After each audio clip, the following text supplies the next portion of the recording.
If you want to start or scale your property development business to 8 figures and beyond, then you're in the right place. This is the Property XPerts Podcast with Ben Richards and Jack Jiggins, two serial entrepreneurs bringing weekly insights from our award-winning businesses. In these podcasts, you'll learn how we found, funded and delivered over £80 million worth of property in the last 6 years, with templates you can use, deal analysis and deep dive discussions that will help you build your businesses successfully. We hope you'll enjoy. Hello and good afternoon. You'll notice I'm on my own until Jack finishes his drive to his destination, so he'll be joining us soon. But we've got a jam-packed episode this week. You'll see on the screen Tenant from Hell. So you'll be finding about how we're getting on with our eviction process later. But for those that are joining and haven't tuned into these, Jack and I are serial entrepreneurs. We run an ecosystem of various businesses within the property and construction industry. Our main business is XP Property, the property development and investment business, and our aim is to deliver 1,000 homes and £1 billion in property in the UK, collaborating with trusted investors. Most people that speak to us and know us call us ambitious, transparent and creative. Those are the three kind of taglines that we went out and crowdsourced really within our team, within our external network, and those were the three key things that came back as a consistent theme, which is great. You know, we feel like we are all those things, and that's what the company embodies. Onto the agenda. The agenda for today is the 6th of June 2025.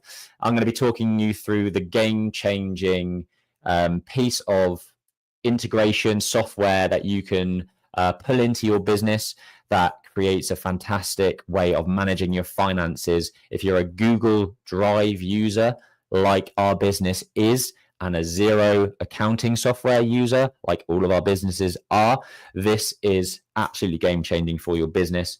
I can't wait to share a few insights into that.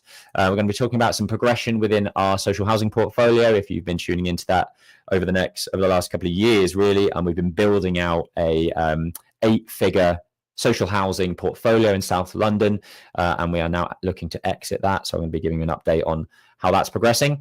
Jack had a really interesting site visit via the developer club to the Hill Group. The Hill Group is a massive national house builder. I think they are the only privately owned large house builder of their size left in the UK that haven't got turned into a PLC, for example. Then some big news around the project and property that we were having some issues with drug dealer Tenant and that eviction process. Jack's got some exciting news coming from Central Suites, which is his HMO and lettings management business. Some really exciting news about YouTube, which I'll come on to. We've been on YouTube for the last 2.5 years now, I guess, since we've been doing these lives, and we've hit some good milestones. So we're going to be talking through those. We had a prohibition notice served on us on one of our schemes for some issues we had with the fire brigade and sleeping accommodation within a site. So I'm going to be giving you an update on that. And then Jack met Mr. Shanley himself, Shanley Homes. Again, massive house builder, national house builder, created a massive business for themselves. And Jack met Mr. Shanley. So he's going to be giving some insight into how that conversation went and some of the learnings that he took from that. So on to point number 1, which is all about linking XERO to Google Sheets seamlessly. This is something that we've struggled with for ages in order to get proper project forecasting, proper project tracking in terms of financial management. We have development appraisals, we have drawdowns and cash flow forecasts for the actual building works within our business. We have XERO accounting software, which is kind of after the fact type accounting, whereas this program, this integration that I'm going to be talking you through, helps solve the issue of those two things talking together. So the integration is called G-Accon, sorry, G-Accon, A-C-C-O-N. And as it says on the screen, it connects XERO to Google Sheets and back automatically, seamlessly. It's all well and good a piece of software sort of integrating with Xero. It's kind of one-way communication. It downloads information from Xero. You can create reports from it. That's great. But the next level, the game-changing piece of thing that this software does is talk back to it. So I can amend something within my Google Sheets, and those figures will be passed back to Xero. This is something that's only recently come to our attention. One of our guys in our XP community, shout out to the Nutbrook boys, doing some fantastic work down in Southwest London around Tooting. And this is something that they introduced to us, where, it's just an absolute game changer. We can customize and automate Xero reports.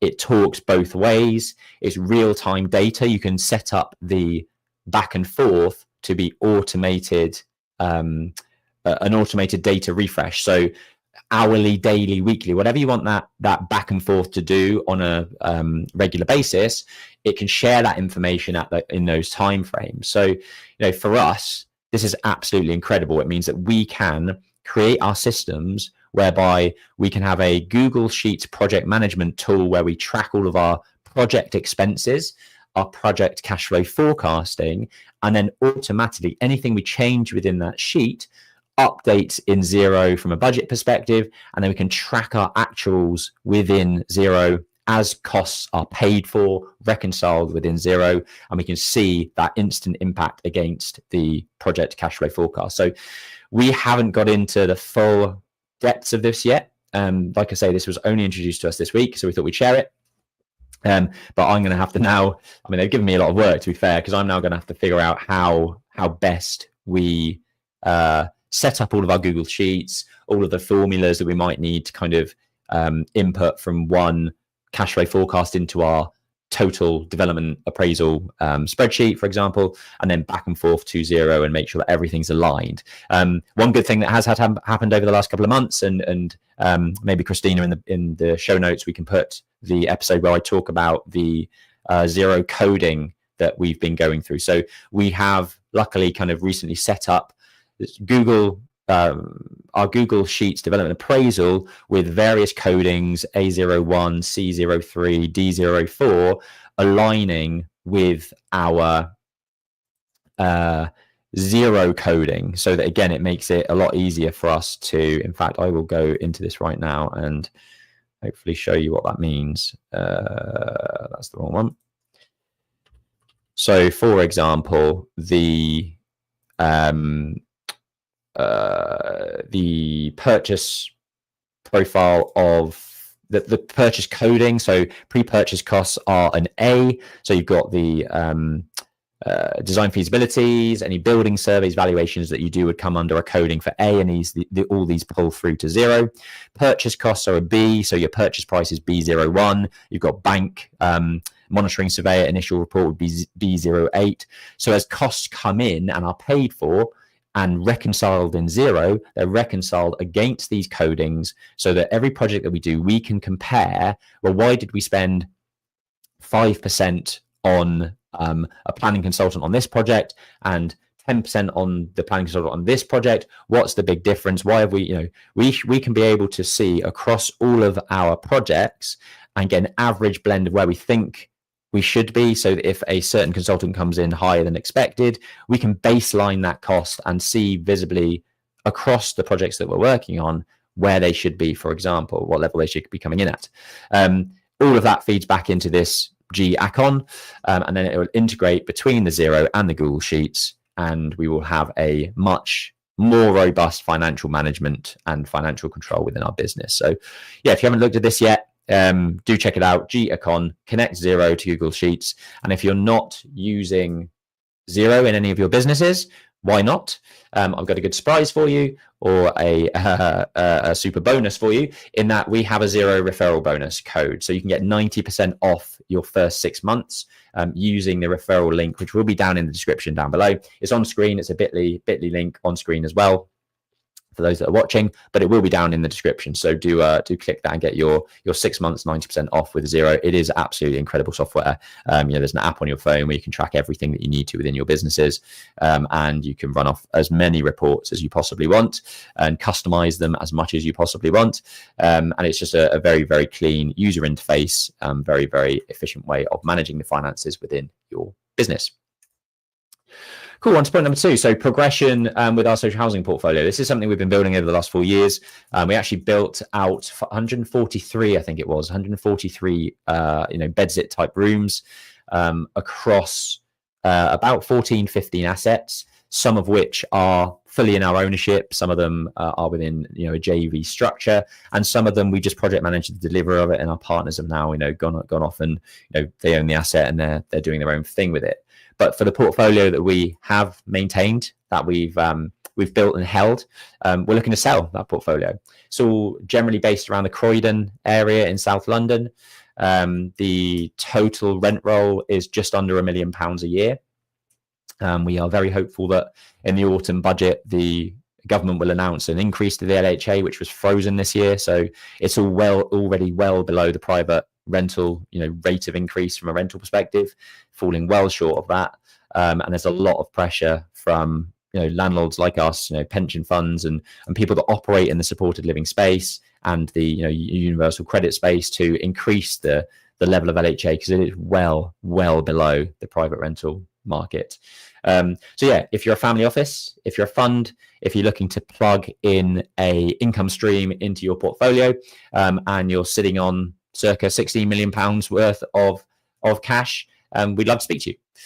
There's various other ways that we can structure the sale of the portfolio. If it's an equity injection, the amount is about £4.5 million from an equity perspective to effectively come in and control the portfolio with us as a joint venture, then that is also an option that we are exploring. So whether you've got £4.5 million or £16 million and looking to tap into a finished portfolio of assets that's kicking out around about £1 million worth of income every year, we would love to speak to you. So do reach out. Cool. I'm going to skip on from the Hill Group site visit until Jack's here, because that's his bag. I mean, it sounded like an incredible site visit to get some insight into the size of schemes that these guys are doing. It takes me back to the Berkeley Group days and all of that good fun where you've got 8-year program on something. I don't know the exact figures, because Jack, I think it's 930 units. I think this scheme was down in Dagenham. But yeah, Jack can fill you in fully on that. It sounds, a very valuable insight, and Jack really grilled the person that showed us around in terms of what are you building out, what's your pound per square foot rate, what are you spending on kitchens, what are you doing this, and all that juicy information that will help us, with our own schemes. Cool. So eviction wise, we've been through the ringer on this, and if you go back to season 3, episode 16, you will understand how much pain that we've gone through. But very, very briefly, I mean, it's probably cost us the best part of £150,000. We still don't know the full extent of the damage to the property. We wanted to get a security company involved with this property, where we had them in there for about 2 months with, a guard dog and security to try and stop the drug dealer that we had in situ and his mates coming around, staying in the property, smashing windows, causing antisocial behavior over night time.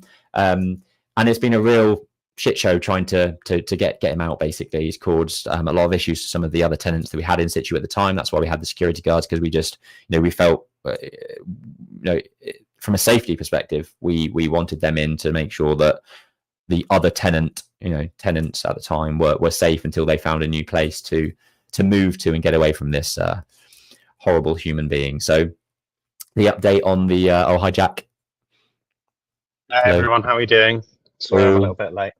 All good.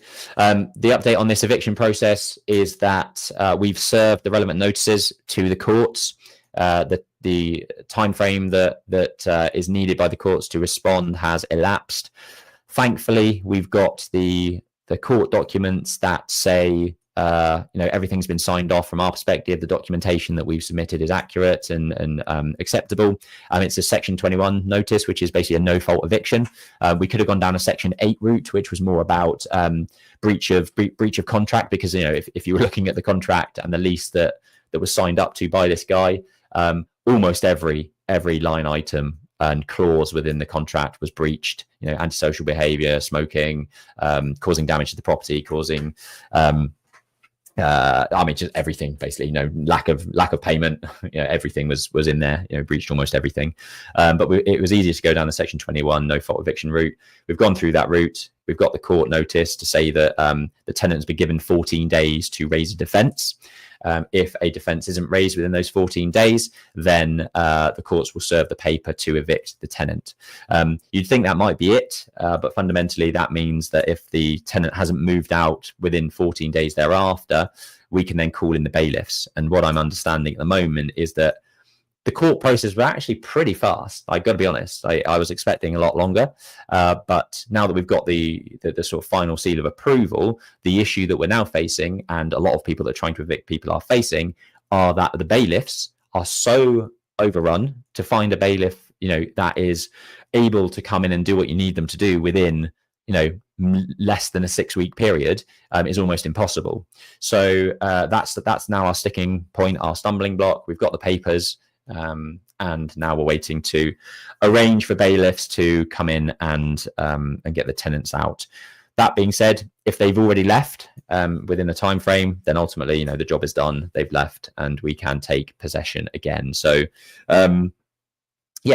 just wanted to update people on how that eviction process works. It's not something that we've done before, so we've learned a lot through the process. The big learning that I think is worth sharing is to just jump straight into that formal legal process straight away. We went round the houses of trying to be nice and sort of offer him a cash settlement to leave the property sooner, and ultimately we should have started the formal route first, without trying to kind of beat around the bush and find another way of doing it, thinking that it would take an absolute age through the courts, which it sort of is. But ultimately, if we'd started that process far sooner, we would have had him out far sooner, and we would have all got on with our lives and redeveloped the property and made it good again, and potentially even had new tenants in paying money. So yeah, that's where we're at with the eviction process. I'll jump back to the Hill group, Jack, so you can dive into that, because it sounds like a great. Hopefully my signal is good enough. It probably will be fine. It probably might just mean that there's a bit of a delay, but thanks, Rick. So I was amazingly fortunate as part of the Developers Club to attend the Hill Group's development site in Dagenham. It's called Dagenham Green on Wednesday.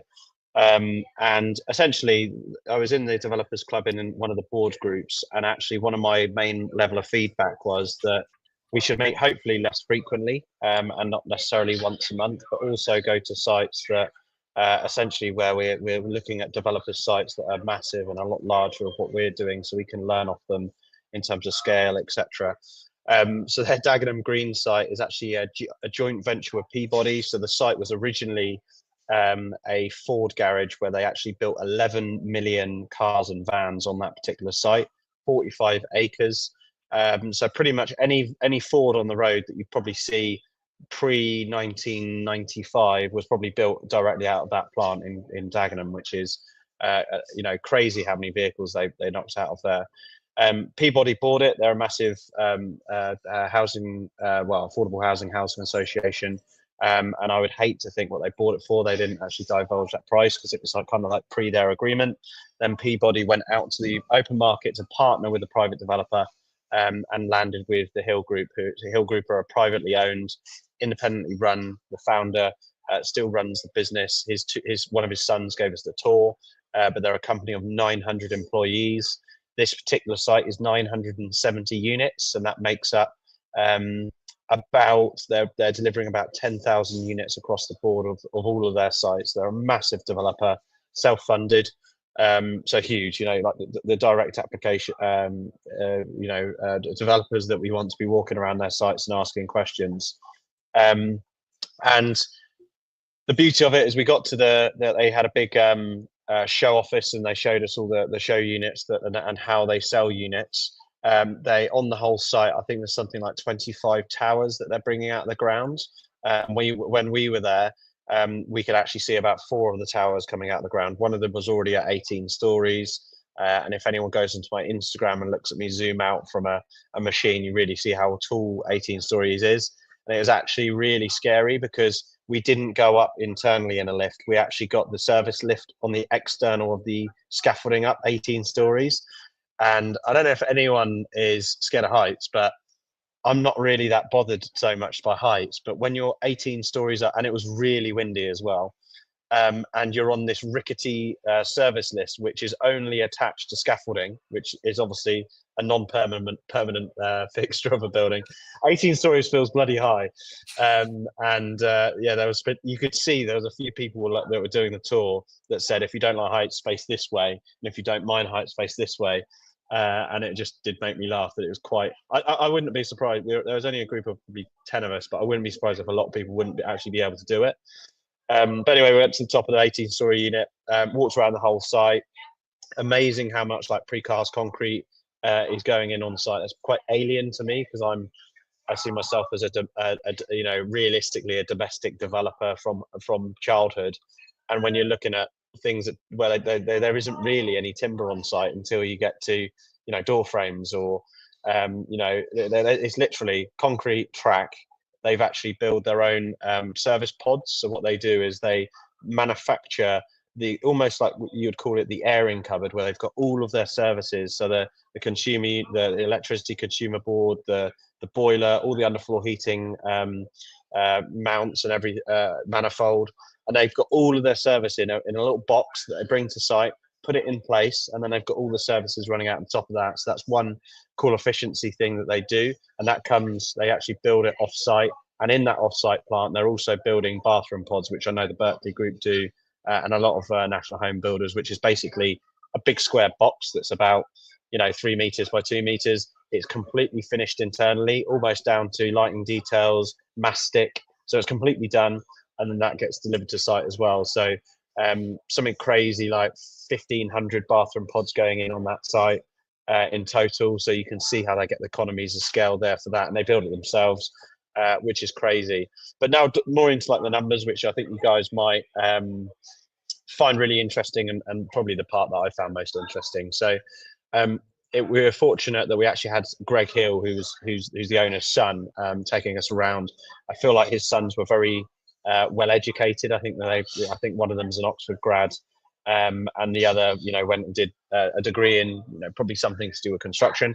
But they're extremely well immersed into the business. They've grown up from the sort of bottom layer of the company all the way up to sort of the executive G-suite management roles in the business, and they really knew their shit. And Greg was really, really open, and I actually loved asking him certain questions that you just don't get that opportunity to share that information. So for you listeners, as aspiring developers, I was asking questions like, what are your biggest problems today? And he was answering, the red tape, the planning, the delays that's around that. They're pretty much self-funded. So where Ben and I might be banging our head against wall with lawyers and lenders, they don't have that issue so much. So they were more leaning on that. And it was very refreshing to hear Greg Hill say that, the heyday was like 50s to sort of 2000s. And he said it was easy. He said, if you set up a development company then, you've already built your business on good foundations to scale a business now, because it's very difficult for competition to start now.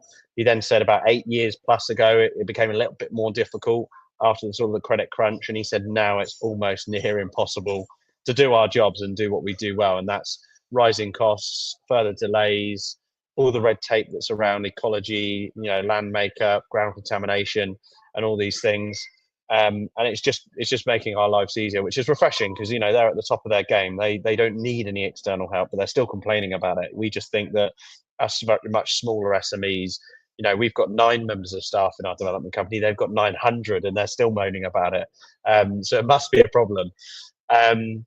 Another interesting stat that was interesting about, I said, to grow to where you are today, where were the problems along the journey? He sort of said initially it was cash, and actually development companies are always really cash strapped. And then there's a turning point where it kind of goes the opposite way, and then you almost got enough cash to reinvest in your own projects. So he said cash was a problem for the early days. Apparently his dad leveraged his own house to do the first development, which is nice to hear. Everyone out there, like, never leverage, never borrow money, never do your own house. And then it was good to hear a success story behind that. Obviously you've got to be careful and know what you're doing, but that was also cool to hear. He said since the cash wasn't a problem, it's now people. People have always been difficult to hire, bring the talent in. The Hill Group have actually got an apprenticeship program where they bring in young bloods, and then those apprenticeship basically go and work on local sites, shadow people, and they end up hiring a lot of their workforce and loyal workforce because they've given them that, I suppose, funded education sort of some degree. So that's really cool. But then he said the biggest problem now is planning. He said if you've got the cash and you've got the people, the biggest problem is planning. And they're land banking for about 7 or 8 years. A lot of joint ventures come to them, a lot of opportunities come to them. And he said he doesn't know how, developers like us are really making it work to grow. He said you can pick up the old pockets and the old decent sites here and there, which was amazing. Some other things, I know that I'm just conscious of spending too much time on this particular one, but I think it's fun stuff to be learning about. They do have a development lender on the scheme. They're drawing down £5 million a week in construction costs on the Dagenham Green site. Tons of infrastructure work going in. They're putting in all the infrastructure for all the tower blocks now. So that was astonishing. They also said they don't know if they would have been able to grow their development company if they didn't do construction work alongside it and build that cash flow business alongside it, which we bang on about all the time about service-based businesses or cash flow-based businesses. I know construction's super hard, so they must be really good at it. Even today they've got big contracts, and actually that's how they met Peabody's. Peabody's wanted them to develop a site as a contractor. They've developed tons of sites now, and they build up that relationship. And Peabody then said, by the way, guys, we've got this 45-acre site. We don't want you to just be the contractor on it. We want you to come in as a JV partner as well, which is really cool. Also, we're talking about ridiculous numbers like billions, but the way that the site is orchestrated is exactly how you and I would pull together that JV. So Peabody's put the land in, and there's a land value with consents. Peabody and Hill Group match pound for pound investment. So if you need to build, a tower for £1 million, they're matching that 500k, and then the Hill Group get basically an operational profit above their contract. So literally, as you would imagine, a 1 million GDV site or 1 billion GDV site, it's all pulled together in an SPV shareholders agreement structure. I think they actually did it through an LLP and 2 shareholdings by a limited company. But yeah, exactly. It's exactly the same thing, but bigger numbers, which is also really cool. One last thing before we leave it is, out of their 900 employees, 100 of them purely are in sales. And that's selling flats and houses. So it just goes to show that I believe a lot of development companies are actually kind of like very heavily weighted in finance. I kind of find that sometimes we're like a finance company and the vehicle is just real estate, but it's really interesting to see that over 10% of their staff are actually people that sell units at the tail end, and they typically bring that in-house. So they don't obviously instruct agents, typically. Maybe small sites where they don't get the economies of scales, but if it's bigger sites, they'll do the sales themselves. And they don't, other than that, sales being in a house, they have zero sort of, I suppose, diversification across going up and down the supply chain. They don't do anything else themselves. They subcontract all of the works. They don't have a scaffold company. They don't have any bricks and mortar quarries or whatever. All they do is contract manage, and they have sales in house, and then they're just a development company essentially, which is pretty cool. Nice. Yeah, loads of crossover with the stuff that we were doing in the Berkeley group. And one thing that interests me about those bathroom pods and one of the mistakes that we made, they're fantastic. Like, the finish is absolutely quality. The issues come when people on site forget to plug them into the drainage, which is what happened on one of our sites, where people were using the bathroom when they purchased the property for a number of weeks, and it basically created 325 grand's worth of an insurance claim because all of the water was seeping out and pissing down into the flats below. Luckily, it was one of the ones that was at a lower level.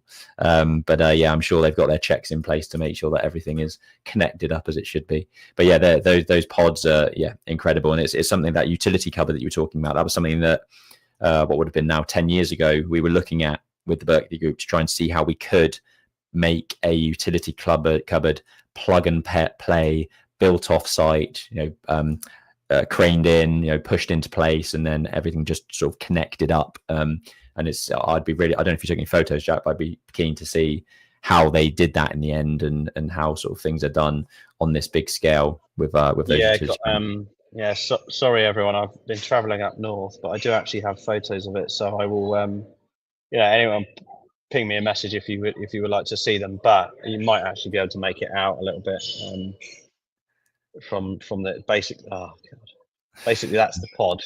Can you see the pod? Yeah, nice. Yeah, within the unit, and then in here is the cupboards. That's all the services, the manifold for the underfloor heating, and you can basically see that everything is standard. So all of every trade has just got to connect, rather than it's just got to connect into the standard services.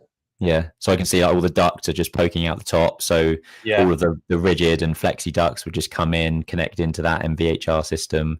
Yeah, nice. You can see the manifold for the underfloor, which they've just piped in and screed in. Yeah, no, that's cool. Very cool. Standardized, and then that's what they look like on the externals. It was weird because I walked up and I was like, "Why have you got two doors and an ensuite?" And he was like, "It's not an ensuite, it's a service cupboard." I was like, makes sense. Yeah, nice, cool. That's cool. We're live on these podcasts every week, so we know that you guys get value from them. If you do watch us regularly, if you're just tuned in, we would really like you to press that subscribe button, press that follow button, press that whatever button it is that means that will pop up on your screen next time you log into whichever platform you're tuning in on. Rate us on Spotify. If you can, leave us a review on Apple Podcasts. It goes a really long way. We're starting to see amazing traction with this, which is absolutely great. It's a lot of time for us to kind of put in and give this value every week. So it's nice to see it being appreciated. And we'll talk about a little bit more on the YouTube front in a couple of slides time. But do tune in to the audio format if you're not much of a video. If you don't have time to watch the full video, we do launch every Monday at 5 a.m. the audio output of this video content, which we share on a Friday, so that people can either tune in via video or have that audio in their ears on the way to work or in the gym or whatever it is that however they like to digest content nowadays. Cool. And Jack's recently exchanged on the new project, which is exciting. Yeah, so what you can see here is a lovely grade 2 listed property in Abingdon on a street called Bath Street. So actually, if you go to the end of this street, literally like 20 meters where that arrow is pointing, you can actually see the old malting. So super central to Abingdon town centre. This one's actually probably been almost a year in legals, quite a complicated deal. It actually came back to us from a director vendor letter, which we don't do loads of, but obviously this is one success story, and I guess you could probably say this has probably paid for every campaign that we've done in Abingdon, which is great. But essentially this came to us because the vendor had over the years made modifications without understanding the repercussions of listed building consents and enforcements. Essentially, the vendor got themselves into a position where this was their own home. They relocated. And they couldn't sell it. They had a sale agreed and they relocated because the building was basically uncompliant from a listed perspective. So the anyone trying to buy that building with a listed building is not a slap on the wrist. It's actually a criminal offence and can be taken that far if you have ill-treated or adapted a listed building inappropriately without the right consents and formatting and planning. Because of that, the vendor was basically between a rock and a hard place where they still had this liability, still had a mortgage, couldn't sell the asset because buyers weren't willing to adopt that liability.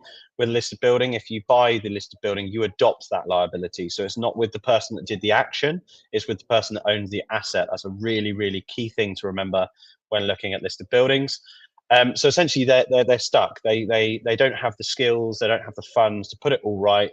And that is why they sort of sparked up a conversation with us to say, actually, we've got your letter, can you help? And then Dawn in Central Suite did an amazing job of building trust, showing them what we can do, and basically agreed a structured deal. So we're now exchanged on a conditional contract. the condition is that we would like listed building consent and full planning consent to alleviate all of the listed issues. And then we have that in black and white decision notice and listed building planning application. We're then going to transact on the completion, at which point we'll then renovate the building, and this will probably be a flip. It's quite a lumpy asset, so it would actually work quite well as, you know, maybe a 5-bedroom HMO. But given it's kind of like a really nice, as you can probably tell, like maybe Edwardian Victorian era, we think it will sell really well. So we're actually going to flip this one. So that's pretty much the deal on Bath Street. We are, as part of the conditional contract, we've got certain stipulated timeframes to do things. Like in 4 weeks, we have to submit the planning application. And then once we get the relevant consent, or actually satisfactory consent, which is what your lawyer should be stipulating as your condition to get a planning consent, we then have 10 weeks to complete. So we're going to start the process of speaking to investors and banks to start lining that up, because it could come around within the next 4 to 5 months. But yeah, nice project to put into the portfolio. Add a bit of value in the planning as well, because it's kind of like a bit of a diamond in the rough, and we're bringing essentially a heritage, a specialist heritage architect, who's Claire from Heritage Revival, who we've used on quite a few of our projects. Actually, our bank in Abingdon, she's working on that as well. So she's coming in to do the application and to appease the council. And then we're just going to be brought in for basically a light refurbishment to make it appealing. The main works that we have to do is, the previous owner built this really weird conservatory at the back, which kind of feels like a sauna room when you're in it. It's like all wood cladded and really weird. But that was what wasn't consented. They thought that they could just extend it under PD. They built it, probably spent best part of maybe 80 grand at the time, maybe a couple of decades ago, and now that's the problem, right? So we've got to remove that and deliver something that is consented and the council are happy with. If we end up having to knock it down and reinstate at the end of the rear of the building, it doesn't really change the value so much. So yeah, it should be hopefully quite a straightforward delivery once we're buying it. But again, I suppose the moral of the story is, we always talk about resources and like where value is created, and value is created in this scenario where the vendor can't fund or have the expertise to get the right people involved to overcome the listed issues, which are a problem. You know, they could go to court for this, you know, and maybe even jail. Whereas we're comfortable dealing with these assets and rectifying the problems as you should, to then sell it onto the open markets, that a new buyer has got a squeaky clean record with the property, hopefully also in really, you know, likable condition, and we'll trade it on. Nice. Very good. Questions coming from Bartoni79. Quick question. I saw on an auction roads, grass verges and small blocks of lands in fields being sold. Who buys these and what are they used for? I'm going to save the answers to that to the end, with a couple of other really good questions that people have got for us that we'll go into. So yeah, stay tuned for us to answer that. Just moving on to point number 6, which is a YouTube update. Yeah, super happy. I mean, we've been talking about becoming monetized for ages with YouTube, and it seems like it's just never been in our reach. Whereas last month we hit 125,000 views on our YouTube channel, which is awesome. You know, so cool. You know, we've got Todd, who's our video editor. Shout out to Todd, who has over the last sort of 6 to 9 months really supercharged the sort of content that we've been putting out there. We've obviously been doing these lives for a long time, but Todd has now come in to strip out some of the key topics, put them into their own like long form type content videos for YouTube, stripped out 5 or 6 short videos for you know, Instagram and YouTube shorts, to sort of try and bring a new audience in, for example, and all of that is really paying dividends now. So we've got 125,000 views, which is massive. But the biggest thing is the monetization. We are now officially monetized on YouTube. It'll be pittance. You know, we're not talking about big money here. It's just for us, for me in particular, who you know, has been trying to do this for a while. Just hitting that milestone is just a tick in the box, basically, of, we've been aiming for this for a while. It means that we've had 4,000 watch hours within the last 365 days. You have to have over 1,000 subscribers to become monetized, and it just it unlocks that monetization. YouTube showing ads on our content regardless of whether we get paid for it or not. So now it's nice to actually get some money out of it.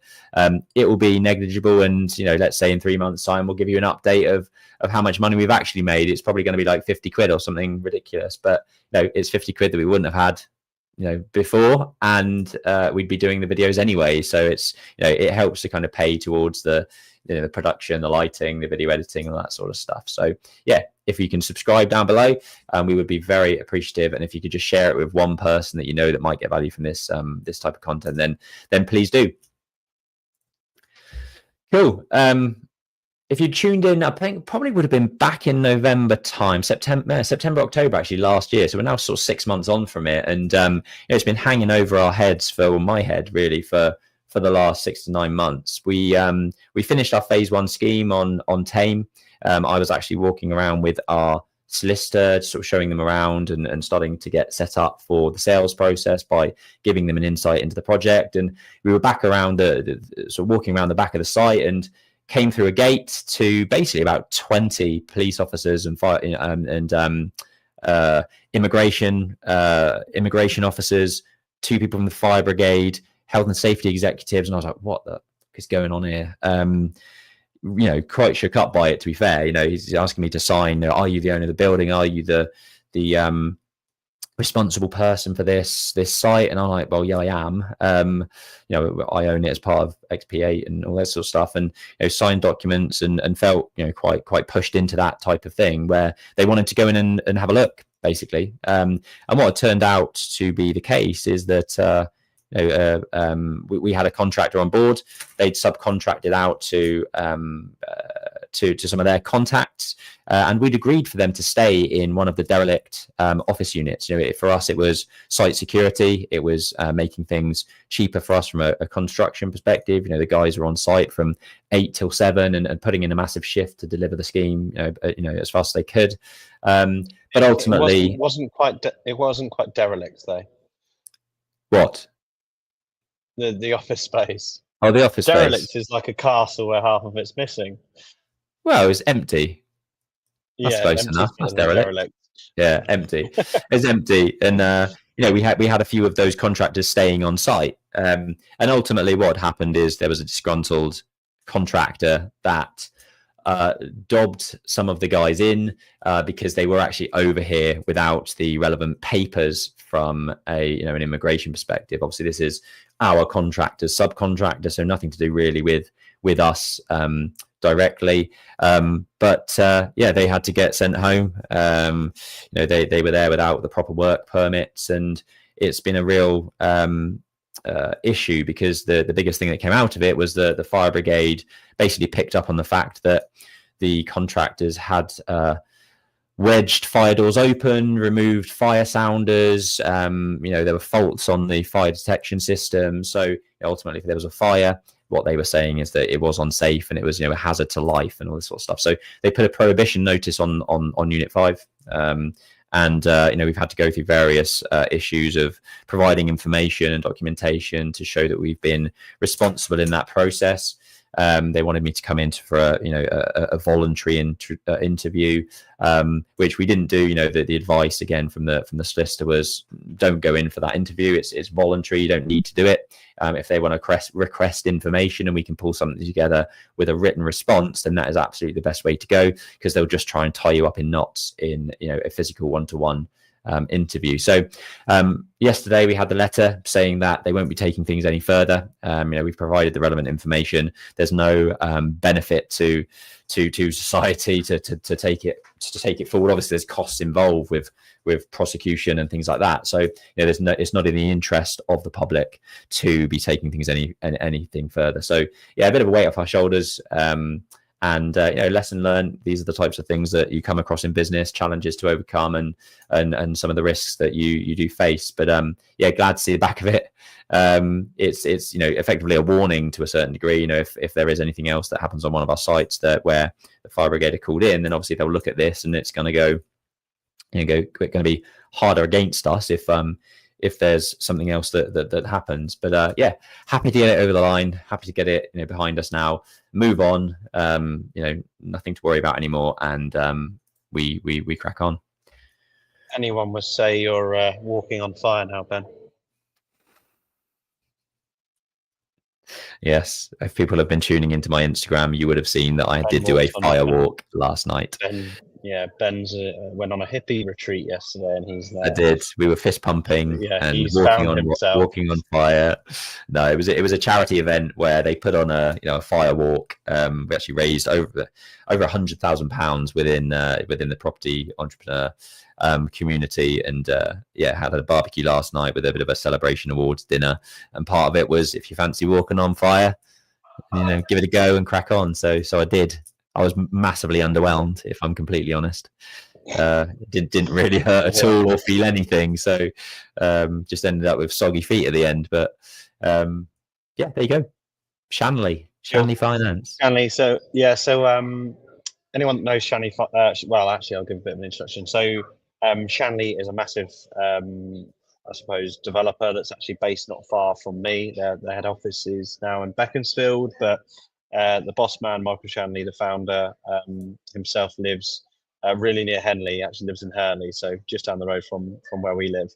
I had the pleasure of meeting with Stephen, who's Michael's son, who's kind of set up a lending arm called Shanley Finance. They offer a very, I would call, different attitude to lending in the market space, and they don't typically work like your challenger banks or even high street lenders in terms of how they look at deals. They're obviously looking at a deal through the lens of being a developer, more so than a lender.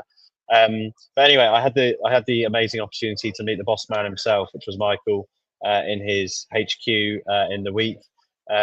Thoroughly enjoyed it. It was very nice to see someone that's been very, again, similar to the Hill Group really, but seen someone that's been at the front of their A game and done a lot of sites and delivered a lot of units. I think Shanley Group turns over about 250 mil a year, and that's turnover. That's not delivery. So they're really not fucking around. And they build out mixed use resi. They sell all their resi units typically on open market, and they retain all their commercial stuff in a portfolio unleveraged. So like, ultimate dream of easy management tenants, because you've got full repairing leases, and then they just develop stuff. And they've got some really big developments in, home counties, Maidenhead, some in London. And again, he resonated. He said it's difficult, nowadays to make money move and make things work. But it was really refreshing to meet someone that's been in the game for so long and look at how we're basically fairly close. The originator that we've been working with, Michael might actually be watching this live now. We're pretty close to hopefully closing a facility to do a deal with them, quite a lumpy deal, where they're going to be the debt lender and we're going to be the borrower. So I just wanted to share that it was if anyone wants a second opinion on debt finance, and they're very good at sort of stretch senior so that your equity piece is a lot smaller. They can do just straight coupon or profit shares. They can be quite flexible, and obviously if they don't really like the deal, there's probably a good reason for it, and maybe you should recheck your development to see if it is a good deal. But it was amazing meeting him and having a chat with him and having a few, he was basically there to interview me over the deal and see what I'm like and if I'm gonna be an idiot. And it was nice. It was nice meeting him, and I gave him my business card and said, give me a shout if you fancy a round of golf. And I think I'll be waiting by my phone for a few years for that call to come in. Maybe we've got to get a deal done first, but you've got to give it a go. There you go. We'll see how the deal goes and take it from there. Cool. Let's go back to Bartoni's question about the roads and auctions and buying small plots of land. We don't follow many auctions, to be honest. We don't really get involved in auctions. We've sold a couple of things. Generally, when people go to auctions, we find that they're buying at a level where we can't make work. They're buying at a level where it would have been our purchase price plus our build costs. And we're like, well, how can people buy something for that? And we like it from a sales perspective because there are people out there that we think will pay more for what we're selling. So we follow it very, very loosely. But if I imagine that if people are buying roads, grass verges, small sort of entrances to fields, for example, that they are ransom strips of some kind. There's been somebody that's identified opportunity behind that strip of land, for example, and is effectively selling a ransom strip, so that the developer who owns that land, or any future buyers of that land behind the site being sold, or the strip being sold, has them over a barrel, basically. And you see this quite a lot with quite a lot of old school developers, where they develop one side of a site or a field. There's potential on the neighboring site next door, and effectively they keep a little strip that needs to be used for entry into that site.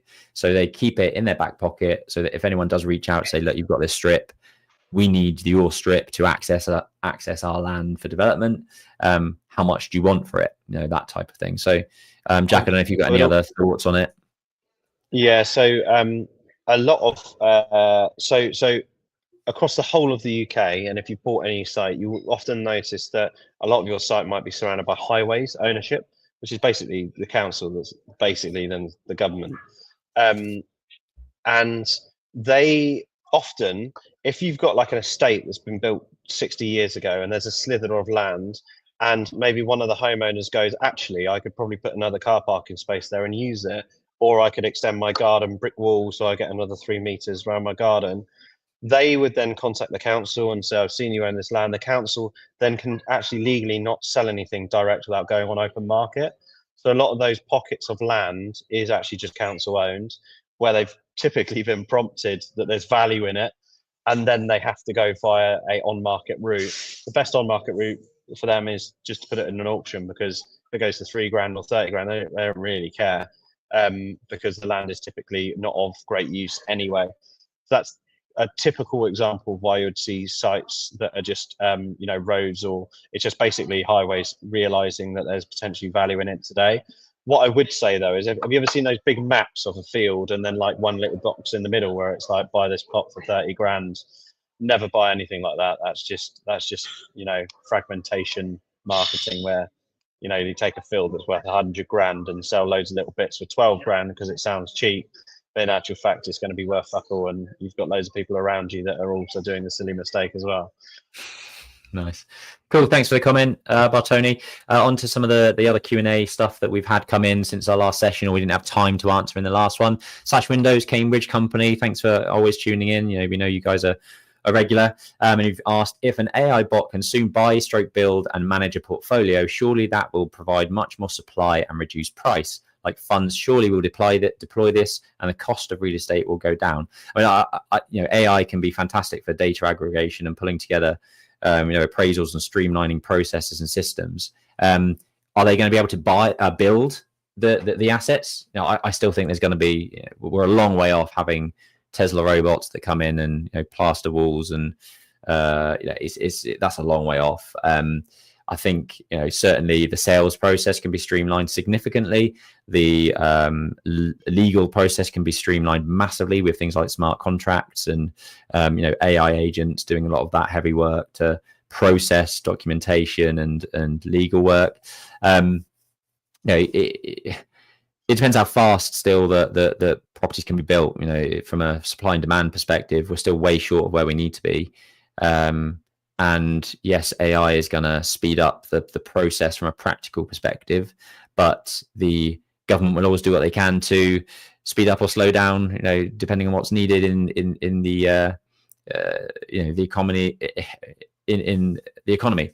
And they'll still put red tape in place where AI might not even help. If you've still got planning officers that are manually, subjectively giving their view on planning applications, you're still going to have that barrier. So I think there's massive pros of introducing AI into the real estate industry, and we're trying to do that as much as we can. I think we're a long way off from it really having a massive impact in terms of property prices. Jack, thoughts? Yeah, I actually think we answered this one at the tail end of last week, didn't we? Oh, we might have done. Yeah. Yeah, I think we did. Cool. So should we move on to anyone? Yeah. My answer to that. Go to last week. week. Yeah. civil developers, what are the minimum ensuite size you need for a HMO? There's no real minimum size. We have some standard sizes. Like, let's say we have an 800 wide by 800 millimeters by let's go 0.8 of a meter by 2.4 meters long. That type of rectangular strip is fairly common. I like my bathrooms to be 2.2 wide by 1.7 minimum, so they've got a bath width which is 1.7 long, and then you've got your bath, your sink, and your toilet next to each other. That's what we roll out in our developments. We do a lot of like chamfered type en suites, where you've almost got like a square and then you cut off a corner to put the door in, and that sort of saves a bit of space and often creates a bit of a better entry into that room. My ensuite in my bedroom at home is like 1,500 wide by like 1,300 long. It's tiny, but it works. So sometimes it depends on kind of the space you're working with and the rest of the room that you're putting that ensuite into. But I'd say our typical would be 800 by 2,400 millimeters. 21 to 2,200 millimeters wide by 1,700 millimeters deep, and sort of any shape and size in between, to be honest. Yeah, for us, so specifically HMOs, if it's an ensuite bathroom, we will do shower tray width. So 800 plus your plasterboard and plaster is the width. That determines your width.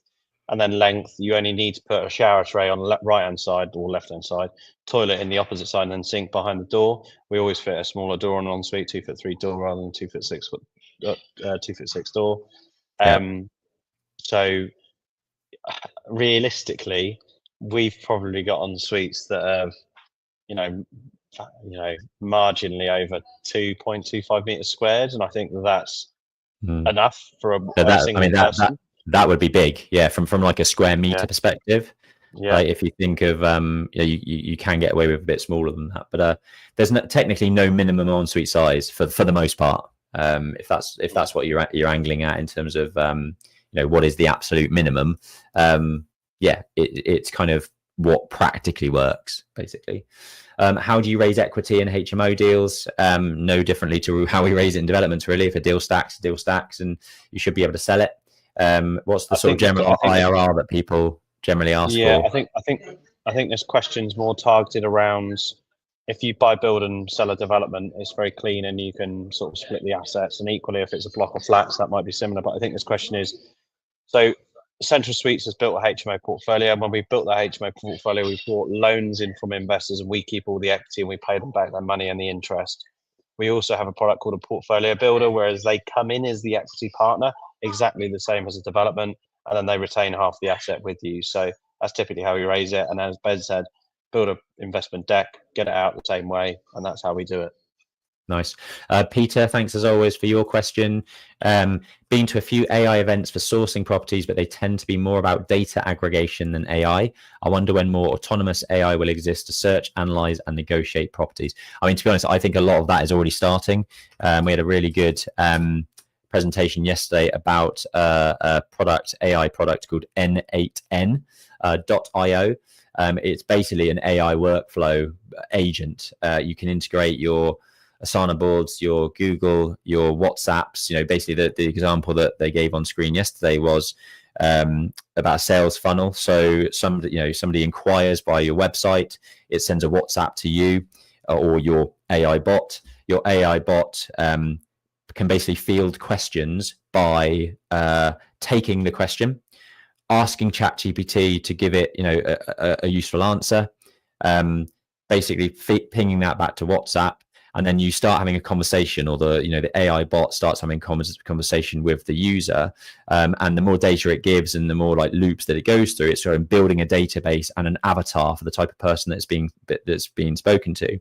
Within that, the tools that the AI agent can use is basically your operational manual, your sales manual, all of the services that you provide as a developer, as a architectural practice, as a surveying company, whereby once that AI bot has got a really good feel for the avatar client that it's speaking to, it can make suggestions of the best program and the best product for that person to buy. So it says, we've got based on your this discussion, I think it'd be great for you to jump on a £300 intro call, one-to-one consultancy call, and it takes them through to a sales page, and basically drops them an email to say, this is the conversation that we've had, here's the sales link. All of that stuff is done autonomously.